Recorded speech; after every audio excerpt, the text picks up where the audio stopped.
Hi there, here we go again. It's another episode from Wednesday's Child. It's the podcast where we talk all things eating disorders. We like to share with you our insights, our tips, our tears and our tantrums in trying to face up to recovery from an eating disorder. And then we share with you some guests and expert opinion around recovery. And every now and then as well, we share with you some recovery stories, which we're going to be doing today. More on that in a moment. Just want to use this as a bit of a public announcement because I am desperate. Desperate in a good way. So I want the right people, not just any people. We would like some more befrienders. We are getting so many people reaching out in need of befriending support. And that's one aspect of the Wednesday's Child community that they really welcome. Sometimes people come to us because they're waiting for treatment and that they think the light touch befriending can help them along the way. Sometimes it's people that have been doing really well on their own and they just think that having somebody else who's got that real lived experience and the empathy to see them along would really benefit them. So I think in the last fortnight, I've had requests for befriending from everyone from a 14-year-old to somebody in their 70s. So it really is cross spectrum. The only thing we say is to be a befriender with Wednesday's Child, we do ask you to do a little bit of an online sort of, I'm not going to say exam test, sounds a bit heavy, but it is a bit of a kind of just takes you through how we do befriending and kind of what you need to consider if you really want to commit to befriending. Excuse me, that's not good this time in the morning. And we ask that you've been recovered for 2 years. So if you think when you've heard me talk about this, you think, do you know what? I'm in a good place and I have been recovered sufficiently long enough. I wouldn't be triggered by anything that somebody was saying to me, to the best of my knowledge. And I really would like to attempt to do some befriending. Start with an informal chat. So either Sarah or myself will have a first face touch call with you and just have a little bit of a discussion. And that perhaps will be the first chance for you to say, actually, no, thinking about it, talking this through with Debbie or Sarah, yeah, maybe I'm not quite ready. And that there's no shame in that, because actually some of us will just come to the idea of doing befriending several times before we fully commit to it. And I'd far rather have you on the list and we reapproach you in a couple of months' time. But maybe come forward and just start that conversation and let us know it's something you're considering, because we really are trying to extend our cohort of befrienders. Anything else you wish to add on that, co-host dearest Sarah Ledger? How are you? Hi, I'm good, thank you. I think befriending is amazing, but I just want to reiterate what you said there about you safeguard your own recovery first. You know, you can't support someone else unless you've supported yourself fully, and be very mindful. And at any point you can dip in and out as well. So if you start and you feel it's impacted on your own recovery, then we have to safeguard you, the befriender, first. So, but please reach out. We want a new wave of merry band of folk. I think people are sick of listening to my voice as well, Debbie, to be honest, so it'd be quite nice. Never, Sarah, I can't believe it. But anyway, actually today it's okay, because they don't have to be bored to death just of yours and my voice. We have a really special guest joining us today. We have another Sarah. We have a Sarah Brown, and she's reached out to us. And we often say at the end of our podcast, you know, if you've got a story to share and you want to talk about your recovery journey, just get in touch. And that's exactly what Sarah did. So joining us today, Sarah Brown. And she wants to tell us a little bit about how she's been doing in recovery and what her experience was of an eating disorder. So hi, Sarah, welcome. Hi. Well, it's great to have you on. So tell us a little bit more about your kind of initial experience of an eating disorder. From what your kind of synopsis was that you shared with us, you actually originally experienced anorexia as a teenager, is that right?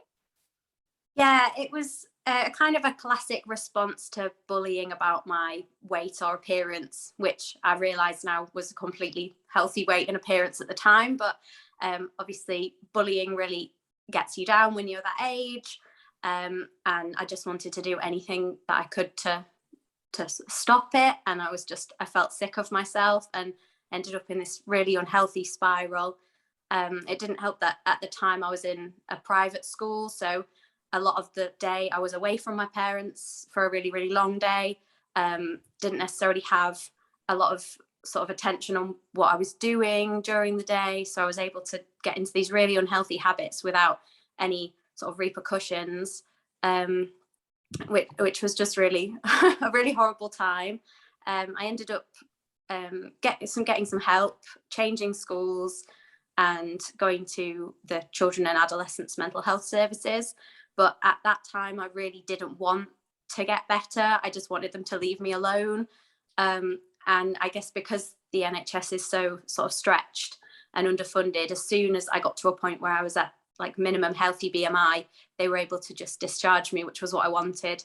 And I got out and just carried on living for quite a few years in this unhealthy in-between place of not being super poorly, but also definitely not being healthy by a long way. Were you conscious of being in that middle ground, do you think, Sarah? Or do you think it was one of those things where, unfortunately, you know, once you're being discharged from services, there's a part of your own narrative saying, well, of course I'm okay now because they've discharged me. And yet, alongside that, unhelpfully, often those that we love and are surrounding us, who have been part of our cheerleading crew when we've been at our worst, perhaps become less overtly concerned about us because we are no longer looking so terrible, or not even looking so terrible, but just acting or behaving so in such a way that causes them such fear. Do you think in some way you had, you know, were you less conscious of how poorly you continued to be for those intervening years?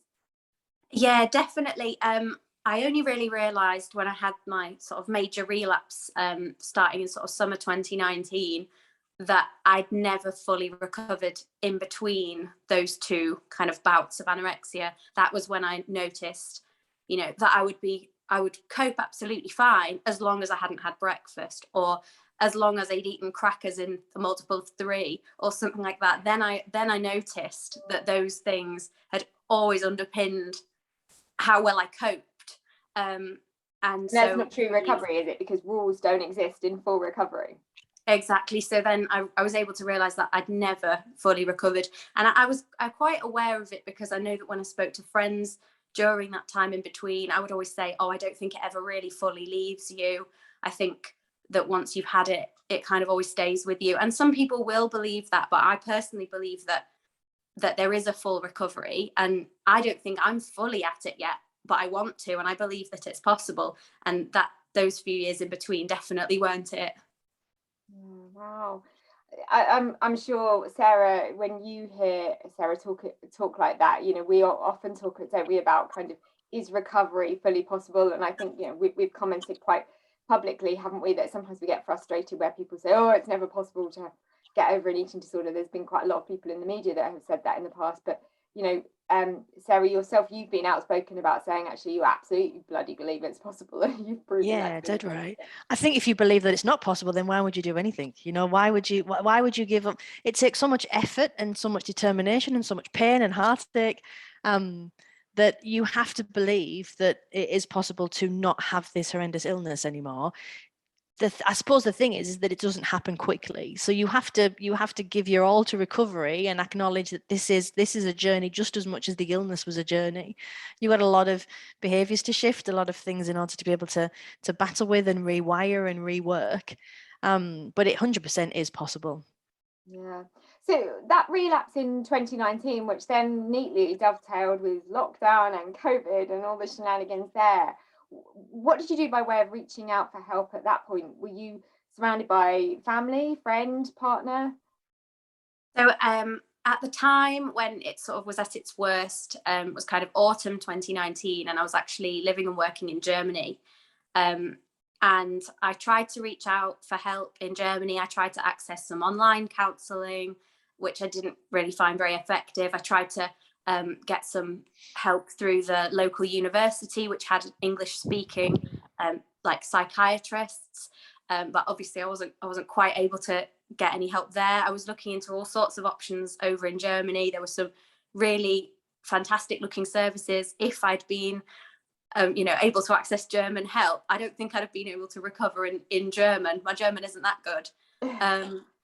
So unfortunately, around the January of 2020, I had to make the decision that I would need to move home because I couldn't do it on my own as much as I'd tried to. And I'd started my Instagram and I'd gone back to Germany after the Christmas holidays with the best intentions to try and get better on my own. But it only took a few weeks for me to realise I was just getting worse and I couldn't do it. So I think that's so unbelievably brave. And that's a decision that many people put off as seen as almost like a failure. That I always kind of think, you know, my sister was very, very poorly with cancer and still is suffering. At any point, though, she's always, oh, you know, Mum, I need you to come on mine. Mum, can you do this? Mum, can you do that? And that's fine because she's recovering from this horrendous illness. But there is something about a mental health illness that makes you feel like you've failed if you do, like you said, pack your bags. I need to go back home for a bit. That's brilliant. It's absolutely fantastic. It's the best thing you could have possibly done. And I think the more people that hear that actually giving things up in order to prioritize recovery is the best thing often that can be done. So well done. Yeah. Congratulations. And actually, probably with what happened with kind of global events, you were probably glad that you were back home by that point because of what happened within the subsequent weeks in the UK. Well, yeah, and I think it was the best thing for my recovery, really, because I essentially had like 24/7 care from my family because we weren't able to go anywhere. They were watching me all of the time. I wasn't able to, be sneakily doing behaviors at all. They were making sure that I was eating all of my meals and my snacks that I needed to have for my meal plan. And yeah, I wasn't able to leave the house and go to any exercise classes or anything because we were all in a global pandemic. So I think it was actually timed quite well for me.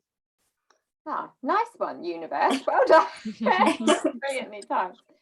And how has it been continuing that then and sort of carrying on this sort of legacy of lockdown, if you like, and what you were managing to put in place then? Because I was just delighted to read in your email that you've now got a really healthy relationship and you're full-time teaching, aren't you? And things are going really quite well. I think you just said as well, you just bought your first house. Yeah. So I did drag my heels a little bit when I felt I was in a sort of healthier place. And I really just thought, I don't need to gain any more weight. I'm at a fine point now, I can cope. And unfortunately, at that point, I had a DEXA scan, which revealed that I'd got osteoporosis in my hips and osteopenia in my spine. And that was a real sort of eye-opener for me with the career that I've got, because I work as a teacher in a special school. And so I am going to be required to do moving and handling. I'm going to be required to deal with challenging behavior. And that's not something you can do if you're a fragile, if there's only a fragile skeleton underneath. So that was a really kind of a turning point again in my recovery of, no, I can't just cope. It's not enough. The point that I'm at now, I need to keep going, even though I didn't see that kind of motivation. So I've carried on challenging, and like you said, I've been able to get a full-time teaching job, which is absolutely fantastic. I feel that now I'm a much better role model for my pupils that I teach because I'm able to be much healthier. Also, I've got the physical strength and energy to be able to do the demands of the job, but most importantly, the mental energy to actually care about the job. That was something that I never thought I was going to have back. When I was deep in the eating disorder, I didn't see a world where I cared about anything else. So you're kind of noticing that you're more present in not only in sort of friendships, relationships, everyday life, but in actually the career that you chose because you were passionate about it. Yeah, absolutely. Just feeling like I actually care about it. I'm actually able to be good at it. And it's not just something I do to just because I have to do it to get through the day, to get home and exercise or something, naff like that. It's my purpose. We speak to lots of people about that returning to work and all that, restarting and rekindling a career. Just out of interest, how do you do certain things to safeguard your recovery now you're back, especially teaching? I've been there. I know how easy it is for things to get hidden when you're teaching. So I'm just intrigued as to how you safeguard your recovery in that work environment. Yeah, it was definitely something that I spoke a lot with my my psychotherapist about, because she said she works with a lot of teachers, and like you say, it's a very full-on job. It's very easy to work late and work through your breaks, and be walking all of the time and not really realize that things can slip up. So I do have to be really careful. I always make sure that I take my lunch break and that I eat my lunch, which was something I found hard to start with because I wasn't being watched by anybody who would be criticizing what I was eating. But I had to really kind of be accountable for myself and think, who is winning if I don't eat my lunch, or who is winning if I don't have enough for my lunch? It's not me. It's not me. And then I'm just going to be miserable and tired all afternoon and thinking about food, when I'd rather be thinking about the fantastic things that I've got planned with my kids. So that's definitely some of the things that I do to safeguard my recovery.